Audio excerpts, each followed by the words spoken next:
जय हिंद दोस्तों, स्वागत है आपकी इस वीडियो में। तो यहाँ पे देखेंगे सामान्य ज्ञान से जीके इंपोर्टेंट क्वेश्चन जो कि आपकी सरकारी नौकरी के लिए काफी ज्यादा महत्वपूर्ण है। आपका पहला क्वेश्चन है कि भारतीय संविधान में संशोधन की प्रक्रिया किस देश से ली गई है। चार ऑप्शन आपके सामने दिया गया है, बताना किस देश से ली गई संशोधन की प्रक्रिया। जो आपका सही आंसर चारों में से हो जाएगा वह दक्षिणी अफ्रीका से ली गई है संशोधन। ऑप्शन नंबर सी सही हो जाएगा। आपका अगला क्वेश्चन है कि संविधान की प्रस्तावना को संविधान की आत्मा किसने कहा था। चार ऑप्शन आपके सामने दिया गया है, बताना किसने कहा था। जो आपका सही आंसर हो जाएगा एन पालकीवाला ने कहा था कि संविधान की जो प्रस्तावना संविधान की आत्मा है। ऑप्शन नंबर आपका सी सही हो जाएगा। आपका अगला क्वेश्चन है कि भारत का चुनाव आयोग किस अनुच्छेद के अंतर्गत स्थापित है। बताना चुनाव आयोग जो है किस अनुच्छेद के अंतर्गत स्थापित है। चार ऑप्शन आपके सामने दिया गया है।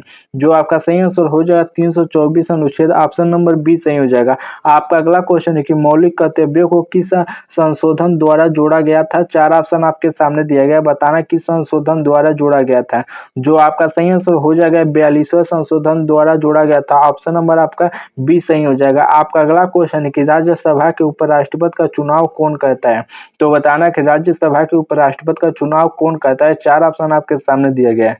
जो आपका सही आंसर हो जाएगा राज्यसभा के सदस्य कहते हैं। ऑप्शन नंबर सी सही हो जाएगा। आपका अगला क्वेश्चन है कि बौद्ध धर्म की तीसरी संगीति किसके शासनकाल में हुई थी। चार ऑप्शन आपके सामने दिया गया, बताना तीसरी जो संगीति हुई थी किसके शासनकाल में हुई थी। जो आपका सही आंसर हो जाएगा अशोक के शासनकाल में हुई थी। ऑप्शन नंबर ए सही हो जाएगा। आपका अगला क्वेश्चन है कि गदर पार्टी की स्थापना किसने की कहाँ हुई थी। तो बताना गदर पार्टी की स्थापना कहाँ हुई थी। जो आपका सही आंसर हो जाएगा वो जगह यानी कि सैन फ्रांसिस्को में हुई थी। ऑप्शन नंबर आपका सी सही हो जाएगा। आपका अगला क्वेश्चन है कि किस गवर्नर जनरल ने अस्थायी बंदोबस्त व्यवस्था लागू की। तो बताना है। चार ऑप्शन आपके सामने दिया गया। जो आपका सही आंसर हो जाएगा वो हो जाएगा लॉर्ड कार्नवालिस से, यानी कि ऑप्शन नंबर आपका बी सही हो जाएगा। आपका अगला क्वेश्चन है कि इंडिगो विद्रोह कब हुआ। तो बताना है कि इंडिगो विद्रोह जो हुआ था कब हुआ था। चार ऑप्शन आपके सामने दिया गया है। जो आपका सही आंसर हो जाएगा 1860 में हुआ था। ऑप्शन नंबर बी सही हो जाएगा। आपका अगला क्वेश्चन है कि गुप्त वंश के शासक किस शासक को भारतीय नेपोलियन कहा गया। तो बताना गुप्त वंश के किस शासक को भारतीय नेपोलियन कहा गया। चार ऑप्शन आपके सामने दिया गया है। जो आपका सही आंसर हो जाएगा समुद्रगुप्त को कहा गया। ऑप्शन नंबर आपका बी सही हो जाएगा। आपका अगला क्वेश्चन है कि भारत में नीति आयोग की स्थापना कब हुई। चार ऑप्शन आपके सामने दिया गया, बताना कि भारत में नीति आयोग की स्थापना कब हुई। जो आपका सही आंसर हो जाएगा 2015 में हुई थी। ऑप्शन नंबर आपका सी सही हो जाएगा। आपका अगला क्वेश्चन है कि भारत का केंद्रीय बैंक कौन सा है। तो बताना केंद्रीय बैंक कौन सा है। चार ऑप्शन आपके सामने दिया गया। जो आपका सही आंसर हो जाएगा रिजर्व बैंक ऑफ इंडिया, यानी कि ऑप्शन नंबर आपका बी सही हो जाएगा। जो कि reserve bank of India RBI जिसे कहते हैं वो केंद्रीय बैंक है। ऑप्शन नंबर आपका बी सही हो जाएगा। आपका अगला क्वेश्चन है कि भारत में सबसे अधिक प्रत्यक्ष कर कौन सा है। तो बताना है सबसे अधिक प्रत्यक्ष कर कौन सा है। चार ऑप्शन आपके सामने दिया गया है। जो आपका सही आंसर हो जाएगा आयकर है, यानी कि ऑप्शन नंबर आपका बी सही हो जाएगा। आपका जो अगला क्वेश्चन है कि हरित क्रांति का संबंध किससे है। बताना कि हरित क्रांति का संबंध किससे है। चार ऑप्शन आपके सामने दिया गया है। जो आपका सही आंसर हो जाएगा अनाज उत्पादन से, यानी कि अनाज उत्पादन से हरित क्रांति का संबंध है। ऑप्शन नंबर आपका बी सही हो जाएगा। आपका जो अगला क्वेश्चन है कि मेक इन इंडिया कार्यक्रम कब शुरू हुआ। तो बताना कि जो मेक इन इंडिया कार्यक्रम था वो कब शुरू हुआ। चार ऑप्शन आपके सामने दिया गया है, बताना है। जो आपका सही आंसर हो जाएगा वो हो जाएगा 2014 में शुरू हुआ। ऑप्शन नंबर बी सही हो जाएगा। आपका अगला क्वेश्चन है कि प्रकाश संश्लेषण किसमें होता है। तो बताने कि प्रकाश संश्लेषण किसमें होता है। चार ऑप्शन आपके सामने दिया गया है। जो आपका सही आंसर हो जाएगा वो हो जाएगा आपका क्लोरोप्लास्ट में होता है। ऑप्शन नंबर आपका सी सही हो जाएगा। आपका अगला क्वेश्चन है कि विद्युत धारा की इकाई क्या है। तो बताना कि विद्युत धारा की इकाई क्या है। चार ऑप्शन आपके सामने दिया गया। जो काफी आसान क्वेश्चन है। आपका विद्युत धारा के एम्पियर हो जाएगा, डी सही हो जाएगा। आपका अगला क्वेश्चन है कि डीएनए की संरचना की खोज किसने की। चार ऑप्शन आपके सामने दिया गया। बताना है डीएनए की संरचना खोज किसने की। जो आपका सही आंसर हो जाएगा वाटसन और क्रिक ने की थी। ऑप्शन नंबर आपका ए सही हो जाएगा।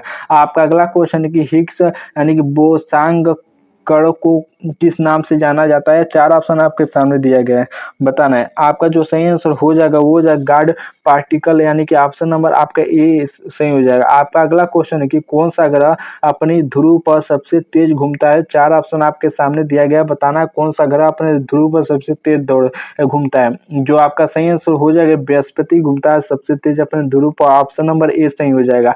आपका अगला क्वेश्चन है कि भारत का सबसे ऊंचा जलपात्र कौन सा है? तो बताना है सबसे ऊंचा जलपात्र कौन सा है। चार ऑप्शन आपके सामने दिया गया है। जो आपका सही आंसर हो जाएगा वो जो कुची यानी कि कुचिकल फॉल्स है, यानी कि ऑप्शन नंबर आपका बी सही हो जाएगा। कुचिकल फॉल्स सबसे ऊंचा भारत का जलपात्र है, ऑप्शन नंबर बी सही हो जाएगा। आपका अगला क्वेश्चन है कि नर्मदा नदी किस पर्वत से निकलती है? तो बताना कि जो नर्मदा नदी है किस पर्वत से निकलती है। चार ऑप्शन आपके सामने दिया गया है। जो आपका सही आंसर हो जाएगा अमरकंटक से नर्मदा नदी निकलती है, ऑप्शन नंबर बी सही हो जाएगा। आपका अगला क्वेश्चन है कि भारत का कौन सा राज्य मसालों का बगीचा कहलाता है? चार ऑप्शन आपके सामने दिया गया, बताना कौन सा राज्य मसालों का बगीचा कहलाता है।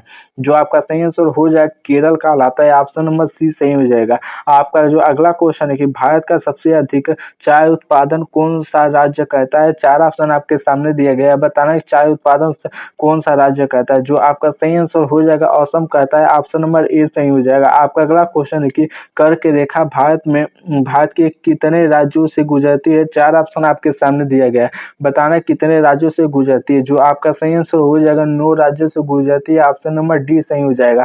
आपका अगला क्वेश्चन है कि जय जवान जय किसान का नारा किसने दिया? चार ऑप्शन आपके सामने दिया गया है, बताना जय जवान जय किसान का नारा किसने दिया। तो आपका जो सही आंसर हो जाएगा लाल बहादुर शास्त्री ने दिया था, ऑप्शन नंबर आपका बी सही हो जाएगा। आपका जो अगला क्वेश्चन है कि नोबेल पुरस्कार प्राप्त करने वाला पहले एशियाई व्यक्ति कौन थे? चार ऑप्शन आपके सामने दिया गया, बताना है। जो आपका सही आंसर हो जाएगा रविंद्रनाथ टैगोर थे पहले एशियाई, यानी कि ऑप्शन नंबर आपका ये सही हो जाएगा। आपका अगला क्वेश्चन है कि अंतर्राष्ट्रीय न्यायालय का मुख्यालय कहाँ है? तो बताना है कि अंतर्राष्ट्रीय न्यायालय का मुख्यालय कहाँ है। चार ऑप्शन आपके सामने दिया गया है। जो आपका सही आंसर हो जाएगा वो हो जाएगा हेग में है, ऑप्शन नंबर बी सही हो जाएगा। आपका अगला क्वेश्चन है कि विश्व वन जीव कोष यानी कि WWF का मुख्यालय कहाँ है? चार ऑप्शन आपके सामने दिया गया। जो आपका सही आंसर हो जाएगा वो हो जाएगा ग्रैंड स्विट्जरलैंड में, ऑप्शन नंबर सी सही हो जाएगा। आपका अगला क्वेश्चन है कि भारतीय संविधान को कितनी भाषाओं में हस्ताक्षरित किया गया था? चार ऑप्शन आपके सामने दिया गया है, बताना है। जो आपका सही आंसर हो जाएगा 14 भाषाओं में, ऑप्शन नंबर ए सही हो जाएगा। आपका जो अगला क्वेश्चन है कि इलाहाबाद संधि कब हुई थी? तो बताना कि इलाहाबाद की जो संधि हुई थी कब हुई थी। चार ऑप्शन आपके सामने दिया गया है। जो आपका सही आंसर हो जाएगा 1765 में हुई थी, ऑप्शन नंबर आपका सी सही हो जाएगा। अगर दोस्तों वीडियो अच्छी लग रही तो लाइक जरूर करो, चैनल को सब्सक्राइब कर लेते तो आपका जीके जीएस काफी ज्यादा यहाँ से स्ट्रॉन्ग हो जाएगा, इसीलिए चैनल को सब्सक्राइब जरूर कर लो। तो आपका अगला क्वेश्चन है कि होम लीग रूल आंदोलन किसके नेतृत्व में शुरू हुआ? चार ऑप्शन आपके सामने दिया गया, बताना है कि होम रूल लीग आंदोलन किसके नेतृत्व में शुरू हुआ। जो आपका सही आंसर हो जाएगा एनी बेसेंट के नेतृत्व में शुरू हुआ था, ऑप्शन नंबर बी सही हो जाएगा। आपका अगला क्वेश्चन कि भारतीय राष्ट्रीय कांग्रेस का पहला अधिवेशन कहाँ हुआ था? तो बताना है कि जो भारतीय राष्ट्रीय कांग्रेस का पहला अधिवेशन कहाँ किया था, तो यह हुआ था आपके चार ऑप्शन आपके सामने दिया गया। जो पहला अधिवेशन हुआ था बम्बई में हुआ था, ऑप्शन नंबर बी सही हो जाएगा। आपका अगला क्वेश्चन है कि विजयनगर साम्राज्य की स्थापना किसने की थी? बताना है विजयनगर साम्राज्य की स्थापना किसने की थी। चार ऑप्शन आपके सामने दिया गया है। जो आपका सही आंसर हो जाएगा हरिहर और फुक्का ने की थी, ऑप्शन नंबर ए सही हो जाएगा। आपका अगला क्वेश्चन है कि अल बिरूनी किसके शासनकाल में भारत आया था? तो बताने कि अल बुरूनी जो था किसके शासनकाल में भारत आया था। चार ऑप्शन आपके सामने दिया गया है। जो आपका सही आंसर हो जाएगा मोहम्मद गजनवी के शासनकाल में आया था, ऑप्शन नंबर बी सही हो जाएगा। आपका अगला क्वेश्चन है कि सबसे हल्की धातु कौन सी है? तो बताना चार ऑप्शन दिया है सबसे हल्की धातु कौन सी है। जो आपका सही आंसर हो जाएगा लिथियम है, ऑप्शन नंबर बी सही हो जाएगा। आपका अगला क्वेश्चन है कौन सा गैस मार्स गैस कहलाता है? तो कौन सा गैस मार्स गैस कहलाता है? चार ऑप्शन आपके सामने दिया गया है। जो आपका सही आंसर हो जाएगा वो हो जाएगा मीथेन कहलाता है, ऑप्शन नंबर बी सही हो जाएगा। आपका अगला क्वेश्चन है कि मनुष्य के शरीर में सबसे बड़ा ग्रंथि कौन सा है? तो बताना है मनुष्य के शरीर में सबसे बड़ा ग्रंथि कौन सा है। चार ऑप्शन आपके सामने दिया गया है। जो आपका सही आंसर हो जाएगा यकृत यानी कि लीवर है, ऑप्शन नंबर बी सही हो जाएगा। आपका अगला क्वेश्चन है कि परमाणु में इलेक्ट्रॉन किस कक्षा में परिक्रमा करते हैं? चार ऑप्शन आपके सामने दिया गया, बताना है किस कक्षा में परिक्रमण करते हैं? जो आपका सही आंसर हो जाएगा ऊर्जा स्तर में परिक्रमण करते हैं, ऑप्शन नंबर सी सही हो जाएगा। आपका अगला क्वेश्चन है कि एमआरआई तकनीकी में किस तरंग का प्रयोग होता है? तो बताना कि एमआरआई तकनीकी में किस तरंग का प्रयोग होता है? जो आपका सही आंसर हो जाएगा रेडियो तरंगे में प्रयोग होता है, ऑप्शन नंबर सी सही हो जाएगा। आपका अगला क्वेश्चन है कि भारत में योजनाओं के पिता किसे कहा जाता है? बताना कि योजनाओं का पिता किसे कहा जाता है? 4 ऑप्शन आपके सामने दिया गया है। जो आपका सही आंसर हो जाएगा वो हो जाएगा आपका महालनोबिस को किया जाता है, ऑप्शन नंबर सी सही हो जाएगा। आपका अगला क्वेश्चन कि बेरोजगारी दर किससे मापी जाती है? तो बताना है कि बेरोजगारी दर किससे मापी जाती है? 4 ऑप्शन आपके सामने दिया गया है। जो आपका सही आंसर हो जाएगा श्रमिक बल के से नापी जाती है, ऑप्शन नंबर ए सही हो जाएगा। आपका अगला क्वेश्चन है कि रिजर्व बैंक का यानी कि भारतीय रिजर्व बैंक का राष्ट्रीयकरण कब हुआ? 4 ऑप्शन आपके सामने दिया गया है, बताना है। जो राष्ट्रीयकरण हुआ था 1949 में हुआ था, ऑप्शन नंबर आपका बी सही हो जाएगा। 1949 में यानी कि आरबीआई का राष्ट्रीयकरण हुआ, इसीलिए केंद्र बैंक भी कहते हैं, केंद्रीय बैंक भी इसको आरबीआई को कहते हैं, ऑप्शन नंबर बी सही हो जाएगा। आपका अगला क्वेश्चन है कि भारत में मुद्रास्फीति का सबसे बड़ा कारण क्या है? 4 ऑप्शन आपके सामने दिया गया है।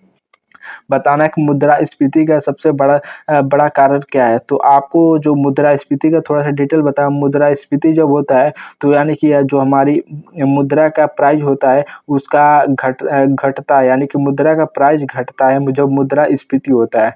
तो बताना है कि भारत में मुद्रास्फीति का सबसे बड़ा कारण क्या है? 4 ऑप्शन आपके सामने दिया गया है। जो सबसे बड़ा कारण है कि यानी कि माँग में वृद्धि, ऑप्शन नंबर आपका सी सही हो जाएगा। माँग में वृद्धि हो रहा है इसलिए मुद्रास्फीति का सबसे बड़ा कारण है, ऑप्शन नंबर सी सही हो जाएगा। आपका अगला क्वेश्चन है कि जीएसटी का पूर्ण रूप क्या है? तो बताना है जीएसटी का पूर्ण रूप क्या है? 4 ऑप्शन आपके सामने दिए गए हैं। जो आपका सही आंसर हो जाएगा गुड्स एंड सर्विस टैक्स, यानी कि ऑप्शन नंबर सी सही हो जाएगा। आपका जो लास्ट क्वेश्चन है यानी कि इस पीपीटी में लास्ट क्वेश्चन 50 क्वेश्चन रखा था, 4 शायद छूट गया किसी तरीके से, तो इसीलिए 46 ही लास्ट क्वेश्चन है। तो आपका अगला क्वेश्चन है कि हिमालय पर्वत किस प्रकार का पर्वत है? तो बताना है कि हिमालय जो पर्वत है किस प्रकार का पर्वत है? 4 ऑप्शन आपके सामने दिया गया है। जो आपका सही आंसर हो जाएगा वलित पर्वत है, यानी कि मुड़ा हुआ पर्वत है वलितनिया, तो ऑप्शन नंबर आपका डी सही हो जाएगा। अब दोस्तों वीडियो अच्छी लगी तो लाइक जरूर करो, नए हो तो चैनल के साथ सब्सक्राइब कर लो, चूंकि सब्सक्राइब कर लो तो आपके जीके जीएस यहाँ से काफी ज्यादा स्ट्रॉन्ग हो जाएगा। तो इसी के साथ नीचे कमेंट करके जरूर बताना कि आपका कितना क्वेश्चन आता था, तो अपने दोस्तों को पास शेयर करो। इसी के साथ धन्यवाद।